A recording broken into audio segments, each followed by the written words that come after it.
What's going on, people? Welcome to another episode of the Off the Ball podcast with me, your host, Chris LeBron, and we are on the Nothing But Net radio channel on Dash Radio. So thank you for tuning in. We got a special show today, and I got a special crew with me. I got the crew at the Off the Ball Network with me today.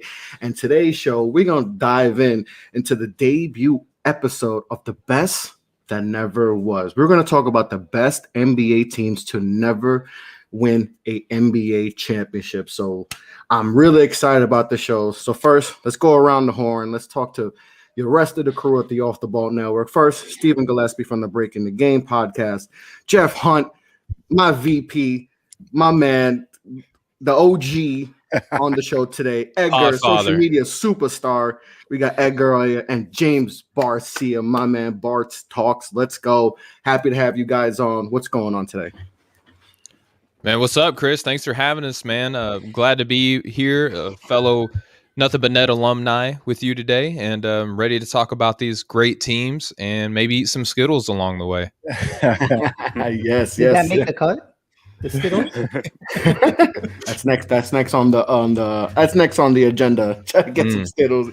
Jeff, what's going on, brother? Man, I'm super excited about this. Thanks for having me on. You know me. You guys are the NBA analysts, the geniuses, but I love this kind of review history kind of things and looking back and thinking of, and then reminding each other the experiences that we've seen along the way. So I'm really, really excited for the show, man. I appreciate it. Yes.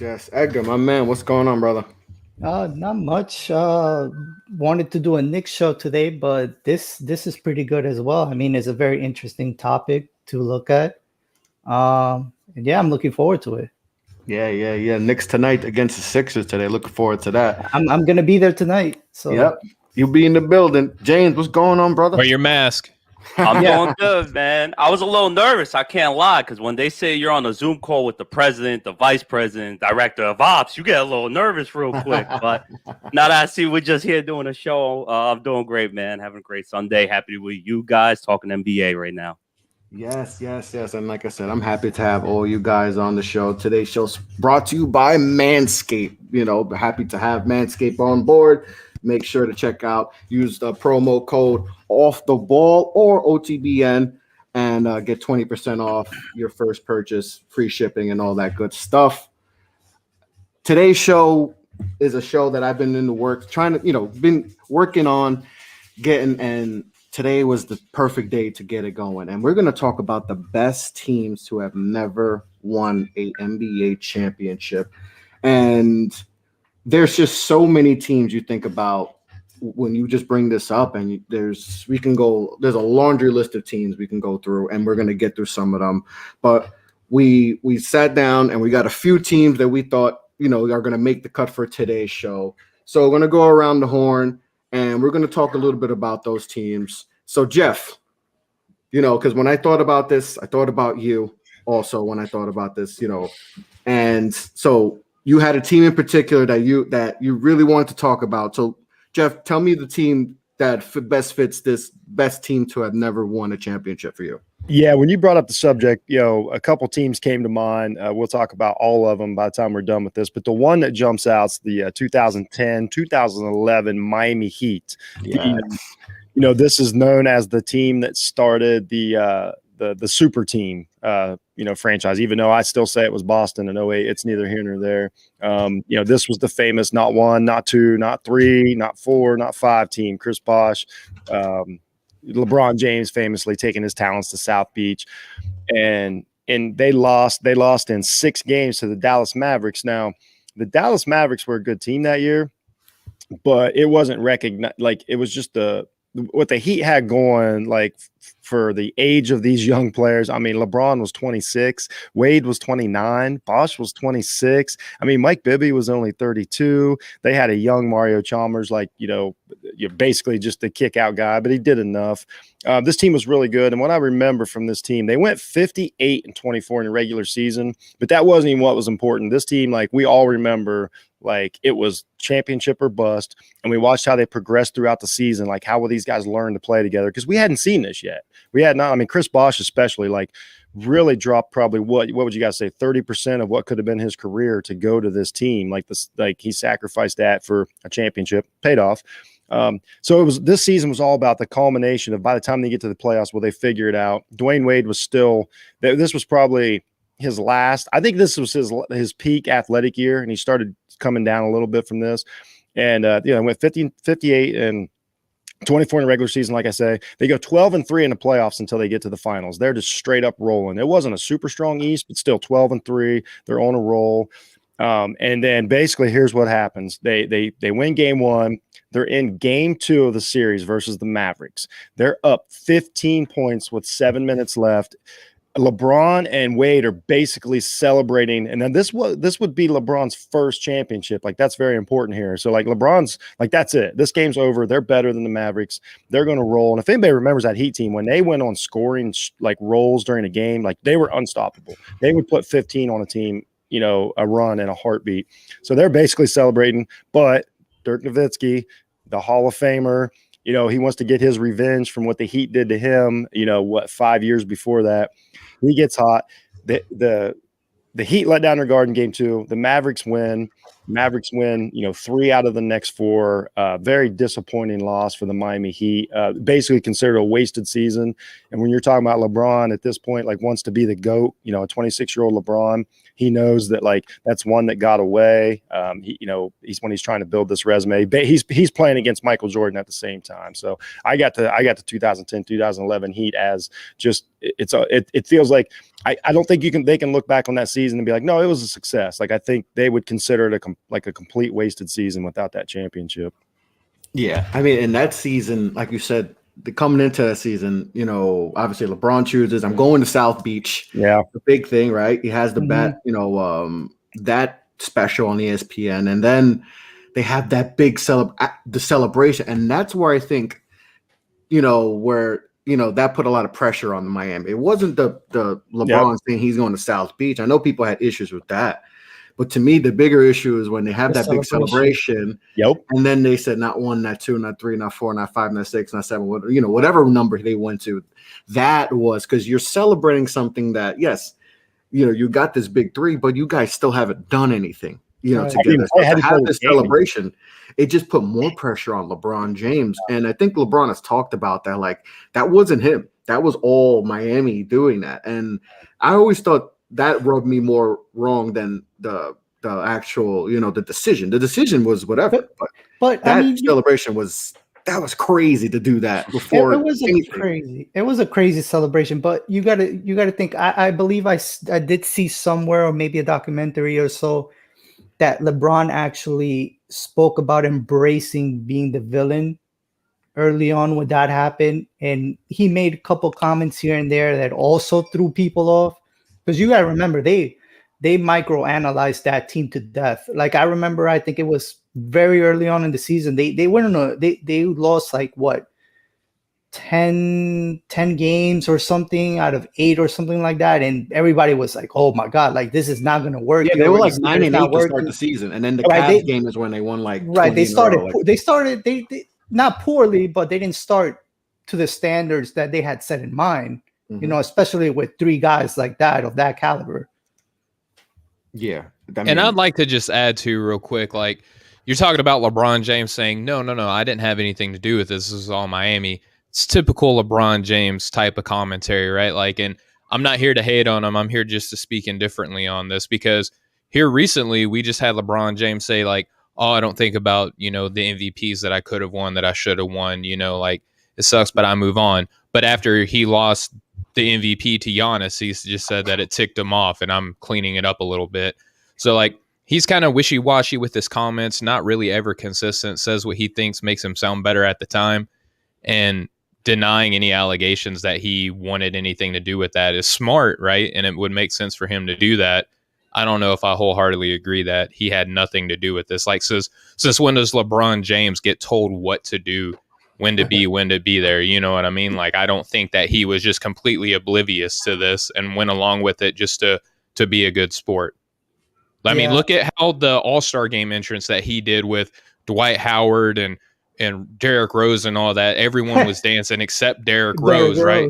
He wasn't like you can't tell me that LeBron James did that because someone said, hey, walk out here and dance, or Derrick Rose would have been doing it too. So that's LeBron James's personality to me.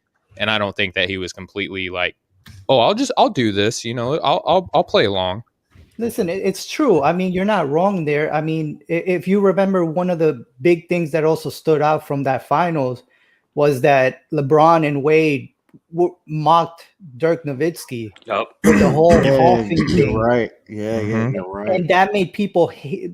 I don't want to use the word hate, but that made People just- hated it. You would that made- not be hated it. lying. You would not be lying. That made people hate them even more after that. I mean, here goes one guy who's standing up against a super team, sick and trying to do whatever he can to will his team to win, and these two guys are just mocking him.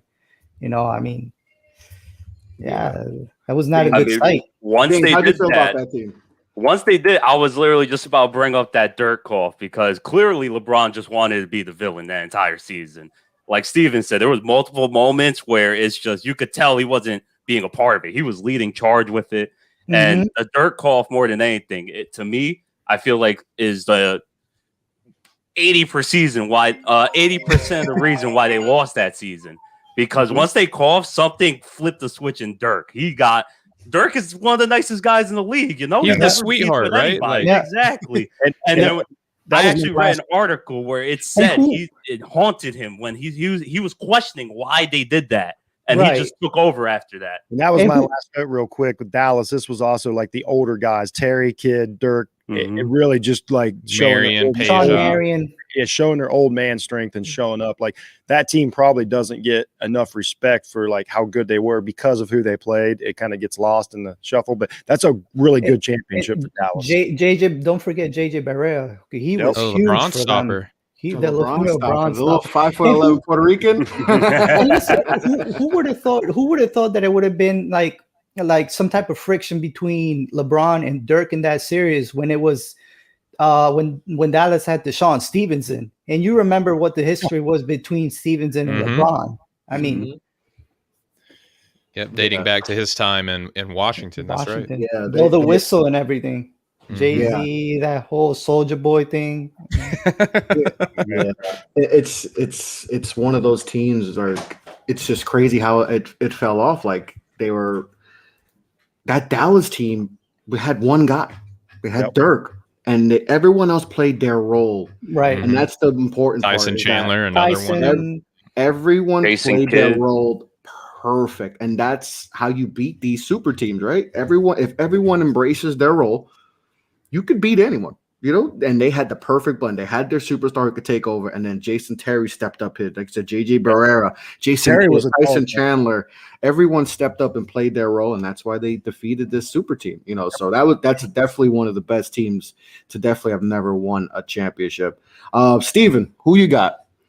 All right, so first off, I'm going to say the organization, and I have the Phoenix Suns. Now, when I say the Phoenix Suns, there's a couple iterations of the Suns that I could have gone with. No disrespect to the constantly disrespected and Charles Barkley, right? Like he never seems to really get his due anymore what he did as a player because of how people analyze him being an analyst, right? So I didn't go with that 92-93 team.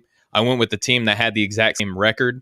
And call me a little bit biased, but this is when I started really paying attention to the NBA, and that's the 04-05, Phoenix Suns. And they had a guy by the name of Joe Johnson, or also known as ISO Joe, who's from the state of Arkansas, which is where I'm from. And that helped me kind of get introduced and ingrained into the NBA at that time. Now, Phoenix at this time, they finished with the best record in the Pacific Division, best record in the Western Conference overall. And there were some world beaters in the Western Conference at this time, right? You had your Lakers, you had your Spurs, you had your Mavericks. Even the quote-unquote bad teams like the Memphis Grizzlies had some really, really good players on their team. So when you look at what this 04-05 Phoenix Suns team did, they didn't make it to the finals, which is where, Jeff, you went with the team that made the finals. I think Phoenix, had some things break differently, like the Robert Horry hip check and the Amari Stoudemire suspension. Is just bad luck after bad luck after bad luck went their way. They make the finals. I believe that they do win a championship, right? So here's an instance of a team that didn't make the championship game, but They go up against the San Antonio Spurs. They lose in underwhelming fashion, right? 1-4. But again, hip checking Steve Nash, that causes a lot of it. The suspension to Amari Stoudemire, who may have actually been their best player on that team, although Steve Nash would become MVP, things like that. Amari Stoudemire did so much in his early years. He got injured, right? And started having to reshape his game. You as a New York Knicks fan, Edgar and Chris, you saw him evolve into a pick and pop guy, and could still yam it, but he had a more versatile game. This young Amari Stoudemire was just a physical freak of nature. I mean, you're talking Blake Griffin before Blake Griffin. He created the mold for a Blake Griffin to come into the NBA and do what he did. Now, the rest of this roster, not so bad either. Leandro Barbarossa, one of my favorite players ever. The Brazilian Blur. speedster. He was, Blur. or the Blur rather, right? He was very talented on both ends of the ball. Could hit a three. Could play defense against much, much, much taller players. Jim Jackson, the vet out of Ohio State. So shout out to Jeff. Shout out to Mo. He was a really good contributor on this team. Already touched on my guy ISO Joe, who I guess Phoenix, for whatever reason, thought they'd be better off without him. Let him go to Atlanta, where he was a perennial all-star for quite some time there. Steve Nash, multiple-time MVP. Enough said. The Matrix Sean Marion, in my eyes, one of the most underrated players in NBA history. I don't know how people could look at a guy like Sean Marion and not value him. Could literally defend 1-5. A lot of people claim that they can do that because they're tall. Sean Marion was only about 6'7", 6'8", depending on who was measuring him that day, and literally could defend 1-5. Had the most unorthodox shot that I've ever seen, but it went in. But it still went in. Like you said, it went in. It went in at a clip. It wasn't like a Giannis shooting 29% from deep. Like, it went in. Like, he was hitting them. Yep. Bo Outlaw, highly underrated, a very good role player on that team. Quentin Richardson, Q-Dog, the knucklehead, a celebration that I did growing up. You hit your three, you bang your head, everybody knew what that meant. And then you had some vets on this team. The Smush Parker was on this team, kind of funnily enough. Kobe's favorite teammate of all time, right? So Stephen Hunter, another guy out of DePaul, who was a very, had a long career in the NBA, not really a world beater, but a good roster guy. And, Jake Voschel, I'm not going to go too much into him. His career was not what it was supposed to be. But that was a really good team. And you look at the road to the playoffs, swept the Memphis Grizzlies. And if you want to talk about a team that had some real bangers on the squad, this was Paul Gasol's prime years before he went to go play with Kobe and really started kind of polishing his game. Paul Gasol on this team was nasty. Shane Battier, another guy who I think is highly undervalued in NBA history. He was very versatile defensively and could hit threes. Mike Miller, one of the best three-point shooters ever in NBA. Stromile Swift, a little bit of expectations not met by him, but was still serviceable. James Posey, an NBA champion with the Boston Celtics, was on this team. Jason Williams, White Chocolate, one of my favorite players ever. Lorenzen Wright.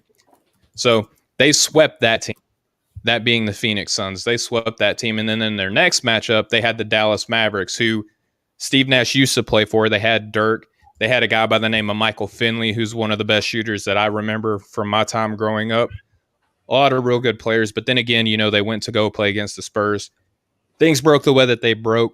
The rest is history. And Phoenix still hadn't won a ring since that time, right? So I think Phoenix is one of the best to never. And you consider, again, the teams that they went up against on a nightly basis. San Antonio, Los Angeles Lakers, Dallas Mavericks, Memphis Grizzlies. Even Houston was still serviceable at that time. So the West was deep at that time. And Phoenix had things go differently against the Spurs, you'd be looking at them as a more respected organization, in my opinion. Yeah. And you know what's crazy? The way they played back then is the way they play now. And they were crucified for playing that 7 seconds or less, style. And now that's essentially what they do is the same style. They were number one in pace of play, number one in offensive rating, points per game. And that was like, what are they doing? They need to play more half-court basketball, slow it down, all that. And now it's like, wow, they were innovative. One of the first, teams that have played fast before, like we can remember some of those Warriors teams in the early 90s and all look that. at the ways. Yeah, Yeah. Steve Nash in particular, right? Like his style of play, how many point guards, or not even necessarily point guards, right? Other positions are kind of like taken from this man's game. You know, Trey Young is one of these guys that is basically Steve Nash today. You know, Kyrie Irving has a lot of Steve Nash in his game. Even bigger guys like Nikola Jokic has a lot of Steve Nash in his game. I mean, he kind of set the tone, and he's uncelebrated in that aspect. People look at his MVPs and they try to take them away from him and distribute them to other players. You know, who is more deserving? Not going to have that conversation personally here on the show. But Steve Nash was a very much so a trendsetter, as well as Mike D'Antoni and his coaching. How many coaches have taken from his playbook, you know, over the years? And even now, Steve Nash is a head coach with D'Antoni on a sideline. You know that they're running a lot of the same sets that they ran together in Phoenix. Yeah, you guys nailed it. That was my standouts on this team. As I remember, like, once again, we talk about, I watch so much of the older basketball because I'm an older guy. And I remember this being like, okay, this is when it's changing. There was some Nuggets teams in the 80s and 90s that would score 120, but it wasn't typical. And it seemed fraudulent. This team was good. You touched on it. Amari Stoudemire kind of changed how we look at players, athletic players, and that position in particular. It was always disappointing he couldn't have had a longer career at that physical level. And Steve Nash, you nailed it. Absolutely the prototype point guard for the next 20 years now. Yeah, really, really great team. Very disappointing when they lost that year. I totally remember. Plus, we just wanted to see that style make it. And then who would know that it would take another 10 years, and then the Warriors would take it to just the slightly next level. And how many teams won a Sean Marion on their roster? Greatest nickname in history, by the way. The Matrix, right? Matrix. Like everyone wants a Sean Marion on their roster, and it's won the Dallas Mavericks a championship. We talked about all the great players just a second ago when Jeff brought up his Heat team. Sean Marion was guarding Dwayne Wade, LeBron James, and Chris Bosh, you know, all series long. So when you have a guy like Sean Marion who can do that, and again, his shot didn't look pretty, but it counted on the scoreboard just the same. You know, he was the leading scorer. Should give him an extra point for that. Yeah, he was their leading scorer. Yeah, and so with that being said, that 3-and-D mold that he created, along with the vision and and not only the playmaking of Steve Nash, but how he made it look at that time too, seeing the court in different angles and making just unorthodox plays. Luka Doncic, another guy who samples. What about that 2K glitch pass that he threw the other night where it looked like he was going to shoot and throw it behind his head? That's some Steve Nash right there if I've ever seen it. That was really a pass? That was really a pass. I keep looking at the video, and that does not look like a pass. I mean, that's a little bit of Steve Nash. That's a little bit of Jason Williams. Also, I'll give some Jason Williams love here on the show. I mean, that's the type of stuff that you would see on a nightly basis from him. Yeah, that team was just so much fun to watch. Like you said, all those they're a modern day basketball team. Like I mentioned before, they got crucified for playing that style. D'Antoni was like, "Oh yeah, this style has never win." And this, I know people a lot are going to say, "Well, D'Antoni, that style can never win." I think it could have won a championship. I just think the West was so stacked, and like you said, deep. The hip check changed everything. The hip check changed everything. And I think Amari's suspension, that pick and roll was 99% of their offense was Nash and Amari pick and roll. Amari was one of the few guys in the NBA to actually give Tim Duncan issues. Like I've never seen anyone give Tim Duncan that many issues the way Amari did. Amari was a problem. Yeah, he used to get that guy fits. And he played in the same time as a lot of other great power forwards in the NBA, right? You know, you got Kevin Garnett still kicking around at that time. You have Tim Duncan kicking around at that time, and Dirk Nowitzki kicking around at that time. I mean, there's 3 Hall of Famers right there. You still had guys like Rasheed Wallace, another guy who I think is highly underrated for his We're talking next level. Like they're in that separate room of the Hall of Fame guys. Like and Garnett, like Duncan. Exactly. We're talking their own room. So what do you think, James? I think you guys are mentioning the greatest ever played position. I'm actually glad that Steven brought up this team because this team basically was the mold for the team that I pick. And you literally got coaches who were on this team, and now they branched out to other teams. Like Alvin Gentry, he went to the team I'm going to mention, and then he went off to head coach his own team in New Orleans. And you just got my favorite player on this team, Joe Jesus, another nickname for him. And it was crazy because it was the first time you ever seen a guard who was 6'8" playing shooting guard, and then he could go all the way to power forward whenever they felt like stretching the floor and pushing it. With a handle and had vision too. A lot of people don't talk about his handle and his passing, but that was on par too. And he another guy who set a tone and a mold for a Luka Doncic in the league. I mean, a guy who had that step back three, a guy who had a tight handle, and who would make pretty plays. I mean, he wasn't, a selfish shooting guard in a time where the shooting guard, if the ball was in his hands, he had to score, at that time. Yep. Yeah, this was definitely one of the most exciting and fun teams to watch. This is one of the first teams I remember watching, like you said, Steven. I believe this was the same season where, wasn't it a crazy game? Steve Nash had like 0 points and like 22 assists or something like that. Probably. Yeah. I mean, probably. They had snipers. They had a bunch of snipers on that team. Mm-hmm. And they had Knicks legend Marseille Lampe. Edgar, Knicks legend, those Phoenix teams made you want to stay up at like 10:30 and keep watching the game through. Those were Dunana games, right? That Dunana. Yeah, those are games where you're like you like this, like I gotta keep my eyes open because I can't miss these Lakers, Suns matchups or Spurs and Suns. Like this Spurs, is I hated the Lakers and the Spurs. They really started bringing that attention to the West Coast. That was very good. And Amari was catching bodies. Like he was just what a dunker. Like he was in a dunk contest, I believe, once. Like that's how I think he did the Steve Nash did the Steve soccer Nash head. to him. Oh yeah. I think that was J.R. Smith. It was the young J.R. Smith. When J.R. Smith was in New Orleans. It was J.R. Amari, Chris Anderson, I think. Ooh, the Birdman. Birdman ruined it. They don't make dunking contests like that no more. Josh Smith. Yes. Ooh, Hawks Smith. great. Yeah. That was good. But yeah, I mean, that Suns, like I said, like they were crucified for the way they played, and now it would be glorified. It'd be like that's how you have to play now. You can't play. Geniuses are never appreciated in their time. That's the thing with this Phoenix Suns team. Like they weren't appreciated in their time, but people who grew up watching it and watch the game now, they're like, oh my gosh, like Mike D'Antoni actually knew what he was doing. Steve Nash and Amari knew, and Marion knew what they were doing. Joe Johnson knew what he was doing. Yeah, and it's crazy because they were literally, the top scoring team in the league, but the worst defensive team in the league. But I still think, as far as points scored, defensive rating, they were about defensive rating. They were like middle of the pack, like. But it's just crazy. Pace of play. They played fast, like 7 seconds or less, and to me, I think they could have done it if it wasn't for that incident. But there's one of the they're going to be remembered forever because, like we said, we're talking about them now, and every time you hear best teams to never win, you're always going to hear about those Suns teams, especially when Nash got there. And shout out to Barkley's Suns too. Those were great as well. Those Barkley days, but everyone's going to be like, man, that Suns team really changed the way basketball was played in the 2000s. 2000s, it was still slow. You need a half court. You need that traditional point guard. Yeah. People have a traditional. It's sad.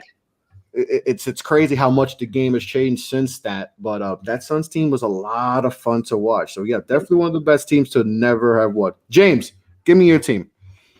I went with the complete obvious, the best team ever in the regular season, the 73-9, 2015-16 Golden State Warriors. This was an exciting team to watch. This was insane. They were just you were watching. The only time you didn't watch them was when Kobe had his final game and he put up 60 points. That was the only time because no one watched that 73rd win, unfortunately, because it was Kobe's last game. But other than that, this team they were just running through people until they bumped into Oklahoma City Thunder in the conference finals. They pushed them to the game 7. Then they made it. And honestly, in my opinion, this team would have won if it wasn't for not LeBron James, but the refs. The refs that series changed the whole world. Yes, it was the NBA forever. This was actually the beginning of people kind of getting bored of the regular season because it was like, all right, we know it's Golden State Warriors and Cavs. Can we just fast forward to the finals? Yeah. It was a couple slow years there for the NBA. Yeah. Without the best team I've ever seen. Oh, without a roster doubt. ever constructed. It was, besides KD, this is probably the deepest Warriors roster. Like in terms of not top tier talent, but they were 10 deep that year. Their bench could beat most starting lineups. It was pretty insane. Yeah, that was awesome. That's that's the right answer, James. I can't say enough about this. You know, I accidentally wore the Cavs hat today. My wife's a Cavs fan. This was the greatest season of her life, obviously, and everything, but just like you can't make up the story. And as a Bulls fan, I even have to admit this was the greatest team from start to finish that I ever watched, and without a doubt, it's got to be the most disappointing, non-championship team that I can think of. And like you mentioned, that OKC series, it changed the NBA forever. One phone call. Yeah. If you don't know, OKC up 3-1. It's like they got in the bag. Clay, you've been under a rock your whole life. Thompson. Clay. Clay has the game where he goes off. KD and Russ they just started to play hero ball. It was just too much, and they couldn't finish. Scott Brooks's coaching there was hero ball. That's all it was. The hero ball. Who's gonna win this series? Because that was kind of the friction with them two is whose team it is, and they had that where just one more game and they were gonna get to the finals, and then. And Russ wanted to be the closer. Like that was the thing. Like people will talk so much about KD and what he didn't do. Russell Westbrook, and I'm from Arkansas. I love Oklahoma City. As soon as they came to Oklahoma City, like I was watching them. Russell Westbrook thought that he was ice in his veins. He thought he was Damian Lillard at this time. He thought he was that. Yeah, but we can't put it all on Westbrook. I mean, no, I'm not. So hang on. Game 6, late game 6, KD was guarded by Steph a couple of possessions, and Steph stripped him a couple of times. Yep. I believe that was the year that Steph Curry led the league in steals, though. I mean, am I mistaken? I'm not entirely sure about that. I know that he did lead the league in steals one year. If not, he was up there. Steph's 3-point percentage that year was 45. No, it's just absolutely. But again, there were moments where it was KD, but there were stretches where Russell Westbrook. There were stretches where Russell Westbrook thought that he was what Damian Lillard is. It was the downfall of OKC. It really was, and one of the biggest. Like that team was so. The reason KD left, it wasn't because solely how talented Golden State was. He saw the way that they were playing. If it could, I think that it honestly could have been any team that was playing that way against him, and he would have looked at that and wanted to go play there because it was the exact opposite of what he had in Oklahoma City. It was your turn, my turn basketball in OKC. He wanted a free-flowing offense, and he went to that Golden State team, by the way, and became their best player. Russ is tough to play with. He wanted to get away from Russ. There's no doubt. Like that style, yeah. So here's the thing, it's kind of like Allen Iverson back in the the late '90s and early 2000s, where everybody loved AI, but the thought of playing with AI was not something that was attractive to guys. Sometimes a little bit with Kobe too in the mid 2000s too, where he had to. Kobe did have a stretch like that. He had the little stretch where nobody was wanting to play with him until he got Gasol for a bag of chips. Was, Steven touched on it. Westbrook's not quite Kobe as far as like finishing games, and he thought he was. I think great player, not a closer. That's a fair criticism. And the only other thing about that is like we could do a whole what if show. If Golden State wins that championship, Durant can't go there. Like he can't go to a championship. That's what I'm saying. It changed the whole world. He comes to Washington or Boston or something like that. The everything that we see right now, it's just that me and Steven do a comic book podcast. It's an alternate universe. It's an alternate universe. If Draymond doesn't hit LeBron and the Chuckies. Yep. I mean, that's an honest assessment. But it's true though. KD, listen, if the Warriors the Warriors win that series, KD, like you said, Jeff, KD can't go to the and Draymond Warriors. Text him. He doesn't text him and say, "Come on." It's because they have Harrison Barnes. Yeah, and Harrison went and paid. The And Iguodala maybe they win 4 in a Harrison row. Barnes. When we talk about Harrison Barnes he wasn't the guy holding it down there. No, That But Harrison no, but Barnes he was a not. good. Like, let's Well, not dude, like he's a solid trash player. Harrison. Like, He was. solid player. I'm pretty He sure was he a had a very terrible good- finals that year, though. Wasn't Yeah, he? Wasn't there a he was game where he bad. was having 0 points almost yeah. every He game? wasn't. Every other game, he did nothing for that team. It was more Sean Livingston coming off the bench than Harrison Barnes. and David West. I mean, David West. And was- David West was David bullying West was everybody really that good. year. And we talk about, I mean, the Iguodala block. If LeBron doesn't get the block, I mean, there was 3 moments in that Game 7 that Kyrie Irving. changed the history of sports. And the Cities. Steph Curry City. behind the back pass. Oh Play, yeah, remember? Wasn't yeah. Bogut hurt for that series Where too? Bogut- He got hurt. Bogut was hurt. Yeah. Which was huge because Bogut was a tremendous passer in the post, and sometimes they ran some plays off of him because he was such a good passer, and losing him was huge for the Warriors. So especially defensively. yeah. And I mean, the biggest thing to me is that Game 4 when the clock's timing down and LeBron steps over Draymond and Draymond takes a swipe at him, and then he gets suspended Game 5. Changes Once his he got suspended Game 5, you're going back to Cleveland. LeBron and Kyrie both put up 40 each. Oh, That was the first time ever in finals history that happened. Mhm. Yep. After give that, Cavs they built full momentum and they just kept it going after that. Yep. Cavs get full credit because I watched, so many games. I watched every playoff game they played, and nobody, as bad as we feel for the Warriors because of all these things we just talked about, the Cavs do not care because the year before when the Celtics break, Kevin Love's arm and, Kyrie gets hurt and he doesn't so the Cavs are like, yeah, we don't want to hear excuses. Like the Warriors beat us last year on one leg. Like, You have to beat who's in front of you. Like that's what it comes down to. Because the Cavaliers were up 2-1 the year before. Because listen, you mentioned Jeff. Kevin Love gets hurt in the first round off of Olynyk's play in Boston, right? And then Kyrie's out with the knee, and they're up 2-1 against that Warriors team.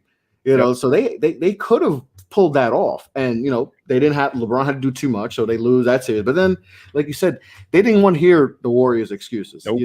And listen, the Warriors destroyed them the first 2 games. Yep. They annihilated them. Yep. So and everyone was like, oh, this is going to be a sweep. They're just going to sweep them again. And then just to have listen, you could talk about Draymond and that situation, but like I said, the Warriors had a lot of opportunities. Like the same way they came back 3-1 the series before against OKC, they couldn't find it. They couldn't get in sync in games 5, 6, and 7. And game 7, that was a rough game to watch. If you don't remember that game, like the last 5 minutes were like no scoring before. Yeah. It was no scoring. It was rough to watch. That game 7, that's LeBron's that's his plaque. That's his crowning achievement in basketball history was that series and that game 7. That is LeBron. That's his stamp on history that nobody can ever take away from him. In all the GOAT conversations, as bad as he was in 10 and 11, that series that we talked about against the Mavericks, that game 7 and 15, 16, everything. Just it was just a culminate. It's a historic game in the history of sports, and it'll never ever triple double 27, 11, 11. It's awesome. And Kyrie obviously 26, but people are going to talk about that Steph Curry play. I mean, Kevin Love, who is not known for being a defensive stalwart, he's never going to be on an all NBA defense, wall. But for one play, he may have made the best defensive play maybe of all time. Maybe one of the top. Obviously, they had the block, but just one he just did not let. And for Steph, you didn't need to go for the 3. Why did he get caught up in that? Why did he get? I think he wanted to show out hey, I'm going to take this. This is going to be my moment. And he bought into the hype on himself, the aura and the legend around Steph Curry. I think that he fell victim to what everyone said about him in that moment. That losing Finals MVP the year before to Iguodala at some point never makes sense. at some point. That he was going to win them the game, and I think that's what he was thinking at that moment. And Edgar, you touched on that behind the back pass. I remember watching that. It was what on earth are you doing? That pass at all? Oh yes, I remember that play. Yes, yep. And even Clay was just looking at it it went right out of bounds. Just what was that? That was a 2K glitch. We talked about that Luka shot earlier, that behind the back pass that Steph threw in that finals. That was a 2K glitch. You hit the wrong button. I feel at that point, honestly to God, I feel a little bit of cockiness set in there. Mhm. like a little bit like, you know, Mhm. yeah, it's the NBA Finals. We're the greatest team ever, technically, right now. We'll get it back. Let me just throw it while the crowd. I feel like it was a bit of cockiness there. Yeah, He bought into his own hype. and I'll give you the stat line quick, because I remember Draymond being the leading scorer of that game. And listen, Draymond's a great player, but He was Draymond- hitting from if deep he's that your game. leading scorer, let's be real. He If was. he's your leading Listen, scorer. That's not a good thing. Draymond He came can't be- back he and had he three- had a and he hell had of a- a he had a hell of a great game. Draymond was actually the leader in scoring, He was rebounds, carrying and them assists. that game. But Steph He was was. 6 of 19, right? He was 6 of 19. Clay was 6 of 17. So Clay didn't have a great game either. And we mentioned Harrison Barnes before. He was 3 of 10.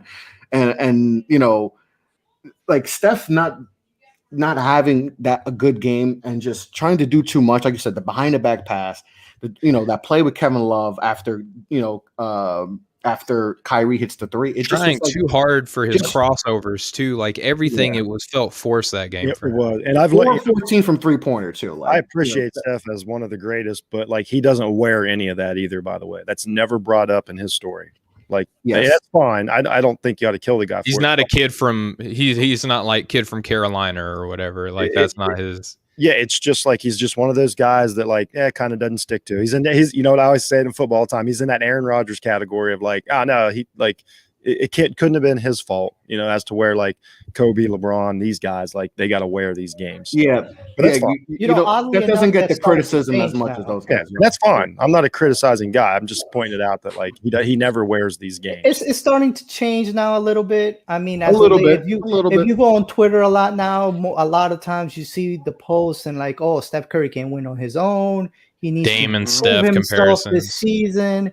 Dame is 100 times better than him, and Dame on the Warriors beats the Cavaliers and all. Yeah, this it stuff. seems to be like a daily. I don't know if argument people like realize that how bad that Warriors team is right now. Like they don't have the talent. That team is terrible. That team is not as good as people think. Even with like Andrew Wiggins and Oubre, like without Clay, the team doesn't roll. Clay was back, okay, but without Clay, that team is not. I don't even know if they're going to be the same team even with Clay. That you're talking about coming back from what Clay Thompson ACL and Cleveland. Massive do we get injuries. Clay Thompson? Not just like ankle sprains. Like he tore his Achilles and his knee. Like he might be massive injuries. He might be Peja Stojakovic when he comes back, which is not a bad player to be.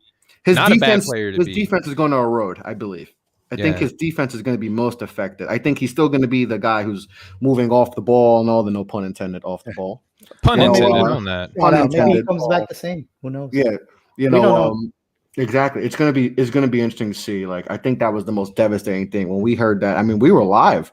We were doing the draft show, and that's when we found out that he had the injury hours before. Yeah, and then it started like trickling. Like he got hurt. People didn't know how significant, and then someone reported like, it didn't look good. Like do they try to get LaMelo Ball? Do they try to get? Yeah. So now it's like the whole draft changes, and they still went with Wiseman, and I'm sure they're still happy with him. But if they had more time, do you think they change? It changes everything. Clay, all that, but like you said, going back to that team, I mean that team just didn't hit the shots in Game 7 when it. And listen, after so much glory and so much accolades and everything, they just ran into a straight like hallway of injuries, like just pretty bad injuries. KD got hurt, Cousins got hurt, Clay got hurt, Steph got hurt. Like how many guys had severe, not only regular injuries? Draymond, I think, got hurt even too. I think Draymond was like Draymond got hurt, but Draymond didn't miss any significant time. Yeah. But when you're talking about Cousins and KD and Steph and Clay, they all had some pretty significant injuries, like very bad injuries. Yeah. And that's rare where you see like all your top players get hurt. Like massive together. Yeah, that's together where you get. I mean, if you really think about it, injuries killed them. Yeah, it ruined no doubt. Injuries destroyed their team. Yeah, ended the dynasty. Yeah, and who else? And who's the other point guard that deals with injuries every year? Damian Lillard. All of his teammates get hurt every single season. That's the history of the Portland Trailblazers. You play for them, you're gonna get hurt. That's a show in itself. Different show. We can talk about the Portland Trailblazers and shout out to Bill Walton. Yeah, and all the guys that have Greg Oden gotten massive injuries. But yeah, that Warriors team, obviously 73, the 73 win team, they, beating the Bulls record for wins in the season, just didn't finish it all. So they might go down as the team, top team to never have won a championship. So that was definitely a good team. Edgar, who you got? Who do I got? I have the 2017, 2018 Houston Rockets. Ooh, that was a good one.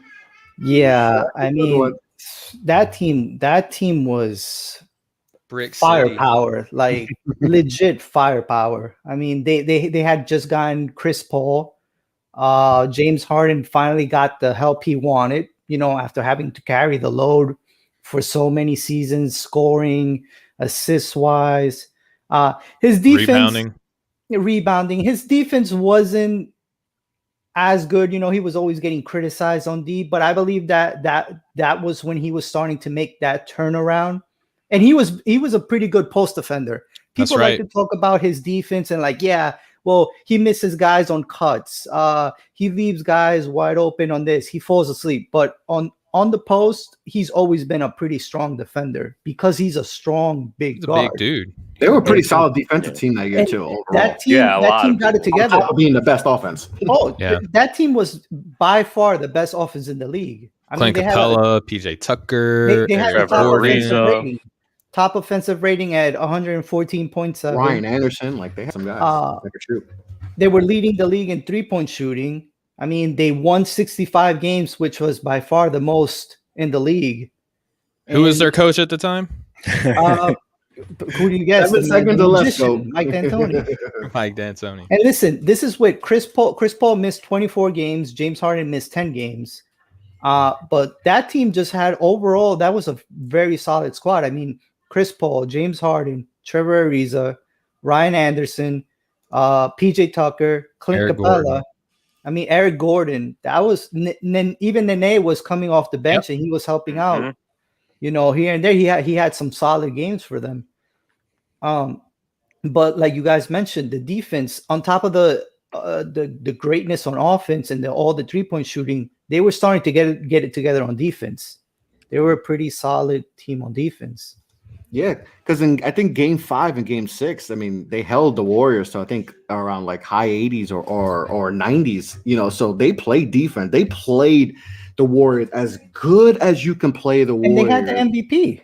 And they had James Harden finally won his MVP trophy because he finished second a bunch of times to Steph. And people, there was I don't know if it was Steph's first or second MVP, but a lot of people James should have won it.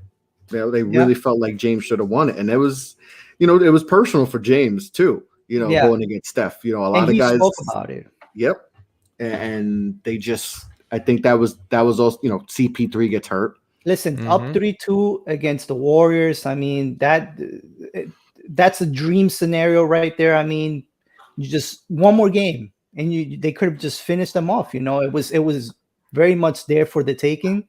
And then, Chris Paul just blows out his hamstring. I mean, that's Chris Paul's career in a nutshell. I remember watching that and I was like, damn, man, Chris Paul can never reach the finals of anything, You could have just said Chris Paul and as your, missing out, in general. Wow. And I think he was just doing a routine play where he was I think he was bringing the ball up, a little crossover, and I think he went for if memory serves me right, I believe he went for a fadeaway jump shot or so, and then boom, out of nowhere, just like his vintage fadeaway that he hits at the free throw line, and then boom, it just blew out on him, and you're thinking, okay, maybe one game away from the finals, he'll tough it out. And I remember the days leading up to the game, all the reports were he's gonna play, he's definitely not missing that. And then next thing you know, Chris Paul is out, and then you're just thinking but damn, still, they still got James Harden, right? You still have a Game chance. 7 at your house, 27 straight threes missed. 27 in a row. That's the thing. You talk about, you still have not seven, guys. 27. Not 7, 27. We can make at least maybe one in the 20. Even we have a starting 5 right now. Just pure luck. Us 5 in the 5. Us 5 going against the Golden State Warriors. We can maybe make one out of 27, right? But here's the they thing: missed 27 in a row. And I was just Oh, sorry. And they Steve. blew a 15-point lead. I just want to say just real quick, Edgar. Here's the thing: is like this is what James Harden has been criticized for his whole career. When it falls at his feet and it falls on his shoulders, he's gonna choke. You know, this is the beginning of James Harden just can't get it done. He's not good enough by himself. We see now that he's in Brooklyn and he's playing phenomenally, by the way, with his teammates, even though that they've only played together for 7 games.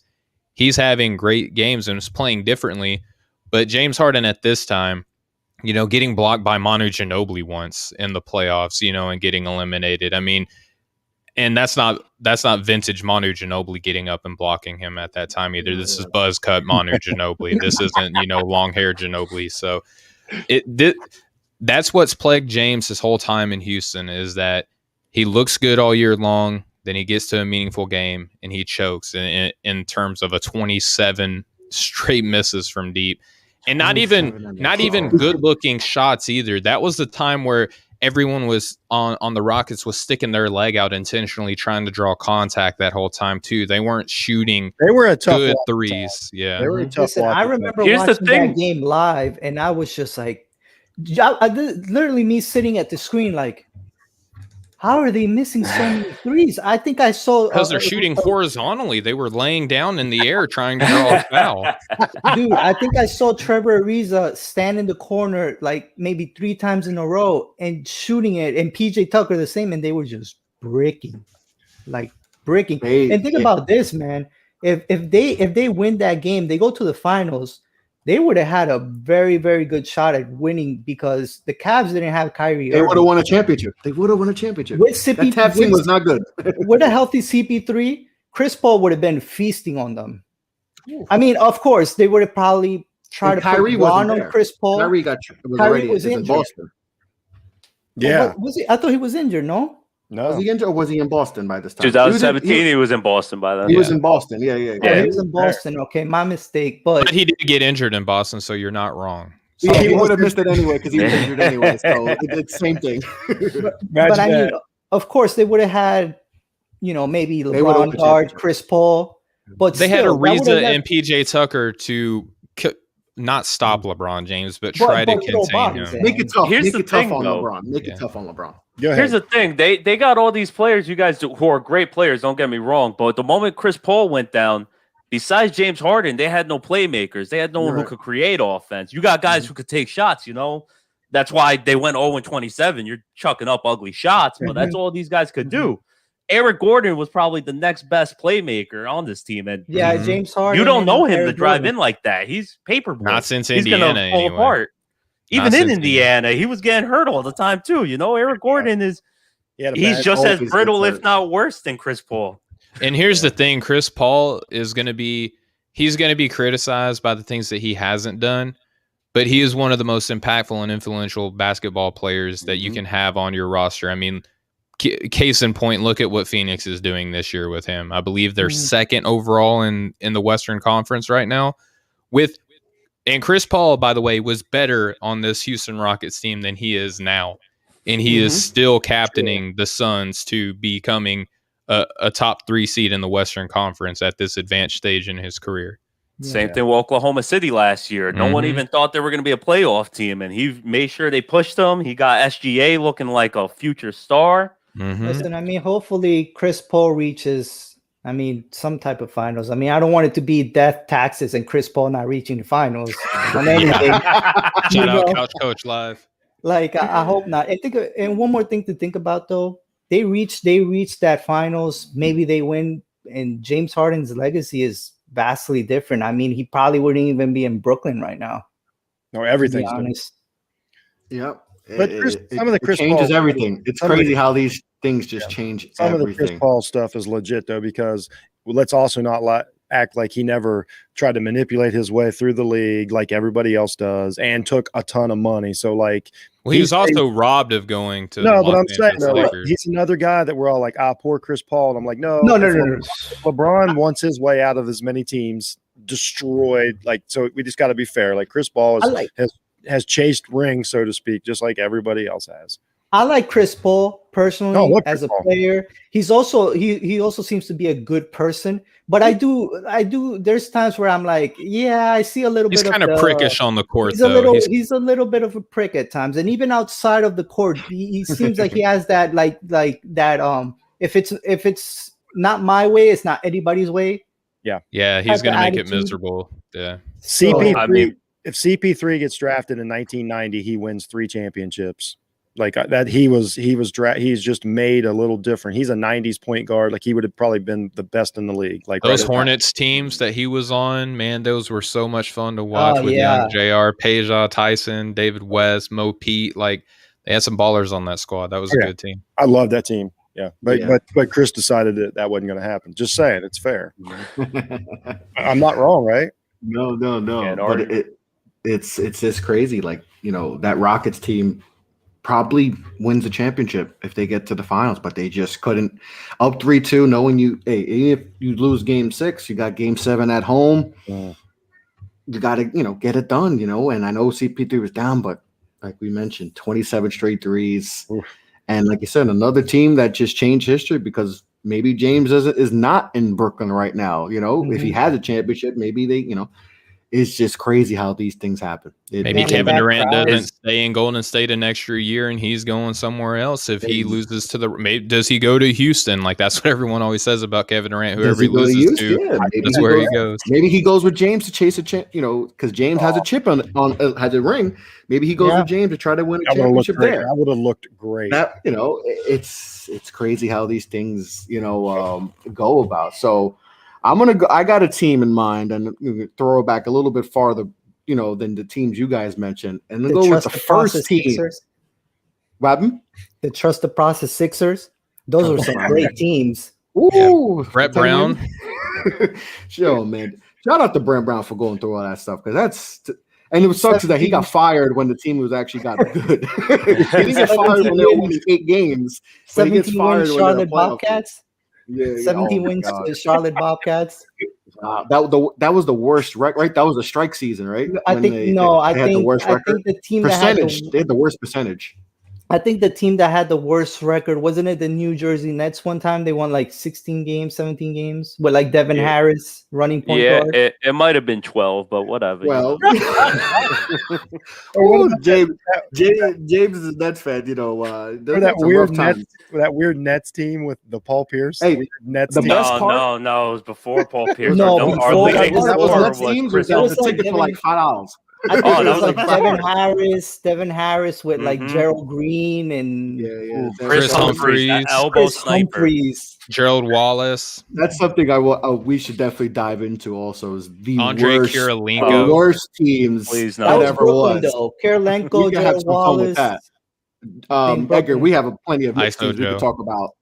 As far as the worst teams, James also your Nets and all that. We got some worst teams, but a team that I feel like was a great team that didn't win it was that 03-04 Los Angeles Lakers team.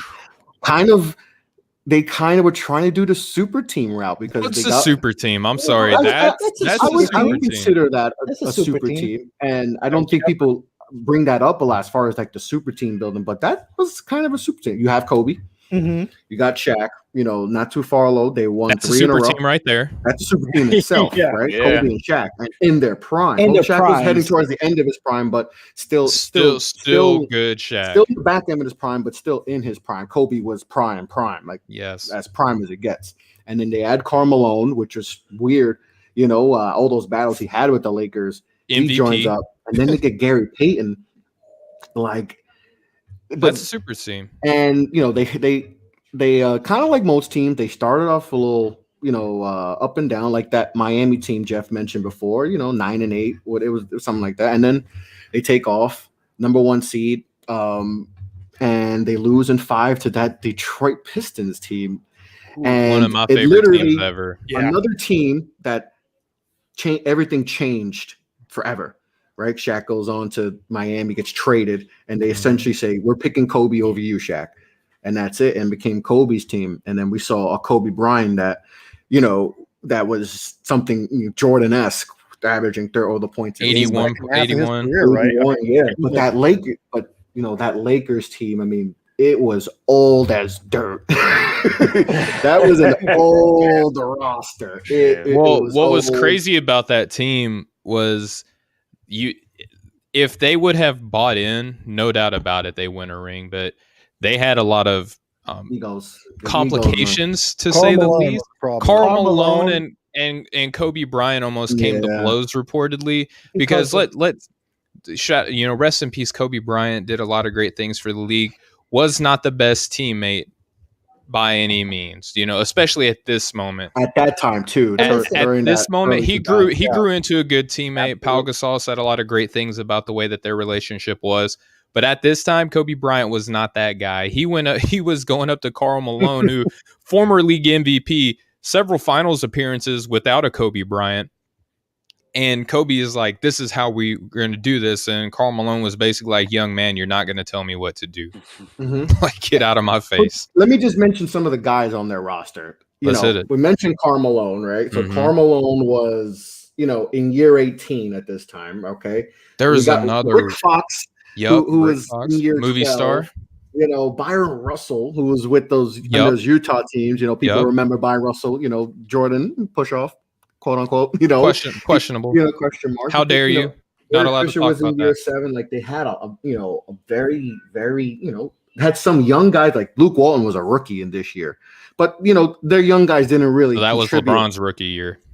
Luke Walton and LeBron James were drafted together. Yeah. 03-04 was LeBron's rookie year, but like you said, Karl Malone. That just wasn't a good fit. They still were able to go through and get to the finals, which talent alone. People have said that, like, the fact that they got to the finals should be rewarded, because that team shouldn't have gotten to the finals because there was just so much friction on that team. They just ran into the ultimate team. Like, when I say ultimate team, I mean team, not just not like a basketball, like a team that truly played, not individuals, but like they were just so well coached. They were so organized. Everybody knew their roles and they played for each other. I mean, that was, I'll be honest, that's one of the most fun teams I've ever watched play basketball. That Detroit. Three of those dudes could have been superstars on lesser teams. I mean, Chauncey Billups could have been a superstar on a lesser team. Rip Hamilton, in my opinion, could have been a superstar on another team. And Rasheed Wallace could have been a superstar on another team. Tayshaun Prince was still young, filling it out. Maybe he could have been like a good second option on a lesser team. And Ben Wallace, he was phenomenal for his defense and his rebounding. So that doesn't really translate into being a superstar, but still a very important player. And then you had guys like, Antonio McDyess, who used to be a superstar in his days in Denver. I mean, they could have had the Melo. best draft pick ever. They could have had Melo. I think Chris Bosh. I think Chris Bosh would have been the better way for them to go at that time. They could have took Melo. That's another show in itself too. Like, why did they do that? But imagine Melo on that team. Yeah, but let me go through that series quick. So game 1, Detroit holds LA to 75 points. All right. Game 2, LA takes it 99-91. So you're like, okay, the Lakers are going to take this because they're feeling. They're mad now. Game 3, Detroit blows them out by 20 and gives up 68 points to the Lakers. Oh my goodness! Another 8-point win, and then they destroy them in Game 5. And only giving up 87 points. So, and Larry Kobe Brown, was not good coaching. at all. Kobe was not good at all in that series, and he shot the ball really poorly. And I don't know if it was just because he just didn't, the him and Shaq, friction was seems like it was just getting hotter and hotter and hotter. Their friction, like they just he was really that Karl Malone was gonna choke slam him through a table like he did when he was in the WCW. Yeah. Listen, wasn't I believe I saw a story. Wasn't Karl Malone being a bit of a creep and trying to talk to Kobe's wife as well during? I heard that too. Yeah. Based on his history, I wouldn't put it past him. With Karl's, let's run with that. Yeah, with no disrespect. History, I don't mean any disrespect to anybody, but that's what I've seen. Karl's been put out there regarding that. Yeah, that's putting it nicely, Chris. Yeah, Karl's had a little bit of a checkered past, but it was just a series where Detroit came and they played, like you said, the ultimate team. Mm-hmm. Everyone bought in, right? Because like Steven, you mentioned before, Rashid could have been the guy somewhere. Rip Hamilton could have been a 25 per game guy somewhere. Kind of You know, Michael Ben, Red, like, yeah. you know, Ben Wallace was a scrap. You know, they got scraps from, I think he was in Orlando before, like, and he bought in Washington. Washington He and was all in that. Washington. And, you know, they had a coach in Larry Brown who was the almost coach. Like, oh, well, he almost won the championship this year. He was one of the best coaches to never win, right? And that's he had the ultimate game plan and was like, stop Kobe, you know, annoy Great Shaq. Great bench. Great bench. Yeah. Everyone bought into their role. Like I said, a young Tayshaun Prince, you know, who made some big plays in the series before He's against supposed to Indiana. Block against Indiana. The Reggie Miller play. block. Yeah, the Prince- Reggie Miller block. Prince is the People most That forget was the about LeBron before the LeBron. Yes, that was the LeBron for the Prince LeBron. is That was the block, yeah. part of that team. And, you know, Larry Brown had these guys buying in and they listened to Larry. I know Larry Brown can be, you know, you hear Allen Iverson say, like, they went at it and he can get real tough with his players, but they bought in. No, he coached for us, remember? Yeah. Oh, yeah. Well, let's not talk about that. I mean, Shout out to SMU. Shout out to SMU. you know, he didn't have the greatest, He got into it with Stephon Marbury, remember? Yeah. Everyone gets in it with Stephon Marbury. So, you know, but, you know, they bought in and that Lakers team, you know, Chauncey Billups, Mr. Big Shot. Mr. Big Shot was the finals MVP. You know, another guy, he got traded a bunch of times. You know, he was a top pick. You know, he was in the draft, I believe, with that famous 96 draft where all those guys and you know, he was bouncing around team and then he finally finds a home and they just bought in. Everyone bought in, filled their roles and played great, and that's why they beat that Lakers team. Were star-studded, and then that was the end of the Lakers. Like Malone retired, you know, Peyton went on to win a championship. For a little bit. Oh no, I think Carmelo was done with that team, and then and Peyton went on to the Miami team that beat Dallas and won his first championship, which was great for him. But Shaq won on going to the to Miami, and then Kobe had a little bit of a run where he was, you know, scoring titles, anymore. 8 seeds and losing, and they finally got back with Smush Parker. Yeah, Smush Parker, you know, Almost Kwame Brown, the Machine, Sasha Vujicic, the Machine. This was weird too because this was a real turning point because when you talk about Peyton and Malone, that's you know when you're talking about you know this season the 04 NBA compared to when they started in NBA. Vast difference, like you know, like you know, that Jordan and those guys got out before like the switch was flipped. This was kind of the end of that era of basketball, where like the threes and stuff didn't matter. I don't even know if a team like even Detroit, like I don't know if a team like that can succeed now. Like I think that was kind of the 08 Celtics where it was still a little mid-range defense oriented before it's just like wide open. You know, we know now the Spurs were the best team that went from one to the other. Like nobody zigged and zagged when other people were doing Celtics still could have done it. I think the Celtics that's what I'm saying. Like, I think they have Paul Pierce, they had Ray Allen, one of the greatest shooters ever. I mean, that's what I mean. I think Ray Allen would fit perfect in today's era. Yeah, but I think absolutely. This Detroit team that could tough out a series like this. Detroit just played that hardcore defense where, because they weren't, like you said, they weren't a very up and down team. They played half court basketball and 2 picks set for Rip Hamilton to curl to the elbow for a mid range shot. Like that was their offense. Shout out to Rip, man. Remember Rip top of the key threes from Rasheed Wallace, which was kind of taboo at that time. You talked about how the Suns set the tone. Rasheed Wallace as your power forward shooting top of the key threes was not done. He was in the wrong era. If he was in today's era, he would be in like 25 and 12 consistently because he was built different. Like highly underrated for his time. That's why he came back to play with your Knicks, Chris, when he was and the Celtics. Ball don't lie. Steve was talking about influence. Earlier. Talk about two guys who had huge influence, I believe, on Steph. Ray Allen, one, and Rip Hamilton. Remember the way Rip used to run off the screens, and he would never get tired. Never get tired. He would come off like screen after screen after screen.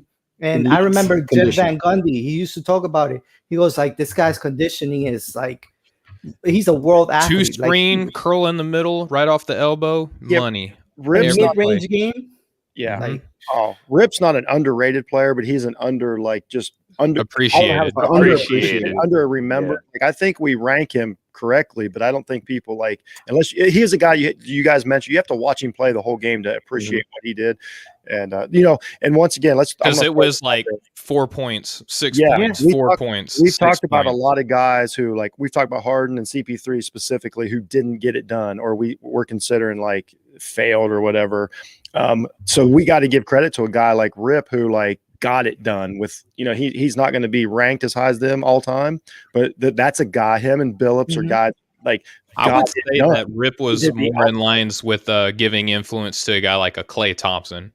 or Yeah, Klay Thompson, but I yeah. believe if you ask Steph, hey, do you think Rip had a big influence on you? I believe so. Have you seen the way Steph runs off the screens? Is Oh, yeah, no doubt vastly about it. similar of Oh, Rip. yeah. And Yeah, like you sure. said, to your point, I agree with you. Klay, another player that could have easily gotten stuff from him as well. Here's a hot take I'll give for you guys. Every time I love Klay Thompson, I just really, really like how he plays. I'm one of those I'd rather have Klay than Steph guy, which is stupid, I know, but that's just me. It's your opinion. I will stand by it. Klay Thompson, this version of Klay Thompson, we got in the late 2010s, that's what Jordan would have looked like if he gets drafted in 2010, because he would have just shot the threes. They are very similar as far as their defense and what they do. Jordan would have shot more threes. He would have done less driving to the basket to save his body, and he would have become that good at it. Klay Thompson always reminds me of what I think Jordan 2.0 would have looked like, and I really think so. I've said that quite a few times over the years. What about Jordan Watch a later in his digest at career? the tail end goes? of the show, yeah. Yeah, that's what I'm saying. As Jordan aged, he got better at shooting, less dunking. He less became driving to the basket. Yeah, but he played a lot. became He a posted power up. He did forward, a lot of posts towards the Yeah, end but of his I don't think he does career. that now. I don't think he does it now. I think he moves out. Well, I and do. to be honest, too, when Jordan retired was at the beginning of LeBron's career, and he basically reshaped the whole, not just him, guys like Kobe did it too, but there were players that took the offseason seriously. The offseason doesn't mean I'm going to go party, and do all these things. Offseason is my time to take care of my body, to prepare myself for the next season. If Jordan does that, oh my goodness! Could you imagine Jordan working out every offseason? Because I remember when Jordan, they said, "Oh, you can't shoot," and 2 years later, he became his 3-point percentage went up because he was just okay, I can learn to shoot. He couldn't shoot a 3-pointer, but nobody cared. You shot one. It wasn't that Nobody game cared. back then. But I really think that if he comes into the league in 2010, he looks like Klay Thompson. I'm not saying he might not wind up being the And GOAT. that's scary. Really, I can't even picture that. Or vice Michael Jordan with Klay Thompson's shooting ability. That's not even fair. Vice versa. If Klay gets drafted in '84, he's going to, with his defense and the way he can get to the bucket, he's going to be a good shooter, but he's going to slash and he's going to be sort of like a Clyde Drexler or something like that. Bird. Reggie Miller. I don't think so. Maybe not Larry Bird. I could do a whole show on Reggie Miller. That's a unique. He's a unique talent. Yeah, he's very polarizing. If he's drafted today, he's making 200 threes a year. Oh yeah, 200 threes a year. He's different. He's Really, definitely different. talk about catch and shoot. Oh Wow. yeah. Anyway. Oh yeah. He's perfect in today's era for sure. Oh, yeah. But guys, who'd be perfect now? Michael Redd. Michael Redd, Michael Redd's another one. Michael Finley, Mike Miller, all the mics. There's a lot of guys that Bring in the mics. All the mics. all the mics. Mike Miller, there's just so many guys that would be perfect in today's era. It's another show. Let's do that. All of the mics. We could do a whole bunch of show on that. But guys, I appreciate your time. This was a lot of fun. Diving into some of the best teams that never was, that just didn't get it done. And we mentioned some great teams, the Rockets, those Suns teams, the Warriors. We mentioned the Lakers and that Miami Heat team when the Heatles first started. But guys, I appreciate you guys for coming in and late notice, but coming in and having a great show. So I appreciate all you guys. Well, that's why you stay ready, so you never have to get ready, Chris. You're the best, man. Hey. Exactly. Yeah. I appreciate. Off the Ball Network shows up. Yep. Off the Ball Network never disappoints. Yep, we never disappoint. Well, I don't know what that sound was, but That's Anchor Man when he's calling news team yes, assemble. That's why I was like, you know what? All right, I'm gonna reach out to the guys and let's get this one going. So, like I said, appreciate you guys for coming on. So before we sign off, let's tell the people where they can find your work and all that good stuff. Steven, you started off. Well, again, appreciate you having me on. I love being the fill-in. Even though I'm an afterthought today, I still feel love. So I appreciate you, being so welcoming and accommodating. But, in all seriousness, I love working with you guys. Off the Ball Network is the best place to be right now. And if you're not supporting, you should be. Catch the wave, ride the wave, as they say nowadays. No cap. It's lit. All that fun stuff. But you can find me on Twitter at StevenBTG. That BTG stands for Breaking the Game, which is the name of the NBA podcast that I co-host with my buddy Austin Carr. Just did a great show the other day, actually, with Mr. Jeff Hunt. We had Corey from the Hardwood Herald on, and that was one of the best shows I've done in quite some time. You can find that anywhere podcasts are available. I'm also an alumni here on the Nothing But Net channel on Dash Radio. I'm on here every day with Austin at Mondays and Fridays at 6 p.m. Eastern, 3 p.m. Pacific. Shout out to Off the Ball Network. Go to offtheballnetwork.com for all your sports needs. Shout out to Fanatic. Shout out to Ice Shaker. Shout out to Manscaped. And anybody else who wants to hop on this train sponsor-wise, come do it. Skittles. That's Skittles. Skittles too. Skittles is next. Maybe Kellogg's too. Let's get that. Edgar, what's going on, bro? I know you got a busy day today. Oh yeah, I'm going to the Knicks game today against Philly. Hopefully we get excited. That It's been a long time since I've been at a Knicks game. Feels like forever. That's and all. the team is competent too. And they're good. Hey, we're respectable. Right? We're a respectable team. I hope they show up today, though. I mean, I know it's a tough team, very tough team to play against, and we've never beaten Ben Simmons. So I don't think Ben Simmons is playing today, though. That's the thing. I think he's out. Whoa. What? Which could change. I know he was out last game. And they're without Joel. I wanted to play. I wanted to play. I want to be. I could be wrong, but I know he might be out today. But we'll figure that out. But where can the people find you? Okay, either way, they can find me at New Tape City on Twitter. I post a lot of my thoughts on there, my sports thoughts, and whatever else I'm feeling in the day, but mostly sports. So yeah, and also at OTB _ network, which is off the ball network social media page, Twitter account. I post a lot of the breaking news and whatnot. Life gets busy, but I do my best. Yep. You do a good job on there, man. You're awesome. Trying to free up more time so I could, post a lot more. But yeah, it was great doing the show with you guys, especially so short notice. I love the topics. And if anybody else wants to hop on, you can always reach out to us and let us know. Yep. Yeah, like you said, you killed it. Shout out to the sponsors as well. Shout out to the sponsors. Yep. We got some cool stuff going on. James, where can we find you, buddy? Hey guys, how you doing? You can find me on Twitter at Bars Talks. Follow my boy Jerg. He has his NHL power rankings dropping every week. We're in the lab right now. He told me he's in the lab right now. We're in the lab. We're working. We're both cooking. We're looking like Chef Curry out there. Oh boy! Be sure to follow Jerg on Twitter at JergK40. And I just recently dropped my MLB preseason power ranking. So you guys go down Off the Ball Network, check that out. Oh, you're just picturing going to Citi Field getting a sausage and pepper. It's going to be amazing this year. Now I'm hungry. But other than that, thanks for having me, friends. Hey. Oh, I already got vaccinated. We're good. Oh, yes. Okay, so you're good because I was stressing before the game. I was like, oh my God, I got to get a test right away and, test 72 hours beforehand so I could go to the game. Stressful process. I can imagine, but I'm good. I got my card. I'm gonna flash it once I get there. But yeah, guys, get vaccinated, get texted, and make sure you hop on Manscaped, man. Follow that code right there, 20% off. Who doesn't like discounts? And free shipping. And free shipping. Whoa. Yup. We got everything over here. VP Jeff, where can the people find you? The easiest place is right there at jhunt006 on Twitter. I've got several different, we got Jeff Needs Sports on Facebook. Go to offtheballnetwork.com, find all of us, sort through it there. That's the best thing I can recommend because, if you like this podcast, you're going to love, what we put in print and what we put out there in the other media. So that's my best recommendation. Go to offtheballnetwork.com. I just want to say this is one of the funnest shows I've done in a long time. Since this is probably the second funnest show I've done this week, Steven.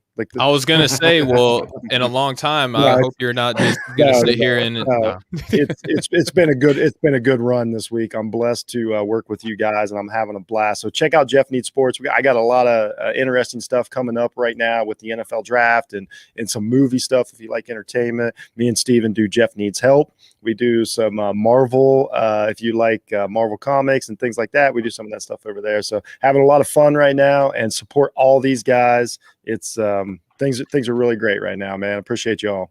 Oh yeah, and I appreciate all you guys for putting up some great work on the website and all your shows and all the things you've been able to do for the website and for Off the Ball Network. So I appreciate all you guys for putting in the work. This was, like I said, this was a fun show. I know it was last second, but I appreciate everyone for tuning in, for watching, and like I said, thank you everyone for coming on, because like I said, this means a lot that you guys were able to, last second come in and we were able to pull off a hell of a show today. So thank you guys. You can follow me at Off the Ball Pod, Twitter, Instagram, Facebook, all that good stuff, YouTube. Follow OTB _network on Twitter, Off the Ball Network, Instagram, Facebook, all that good stuff. And see this thing right here? This is the Lawnmower 3.0. Oh, I have one of those. You have one, Steven. Jeff, I'm getting everyone else one. We all. I'm just going to say, I'm not to get too much TMI. Not too much TMI. Probably one of the best ways to go about taking care of yourself that I've ever experienced. Like, you saying it's the best way to edit your podcast, Steven? This is the best way to edit your pods, if you know what I mean. Yes, and that off the ball. What better way to clean up with the Lawnmower 3.0? And all you got to do is use promo code Off the Ball or OTBN for 20% off at Manscaped with free shipping. So make sure you go to manscaped.com, promo code Off the Ball OTBN, get 20% off and free shipping. You know what better way? Your balls will thank you later. On that note, guys, I'm Chris, Steven, James, Jeff, Edgar, everyone at Off the Ball Network. Thank you for listening. Thank you for watching, and we are out. Don't be racist. Don't eat all them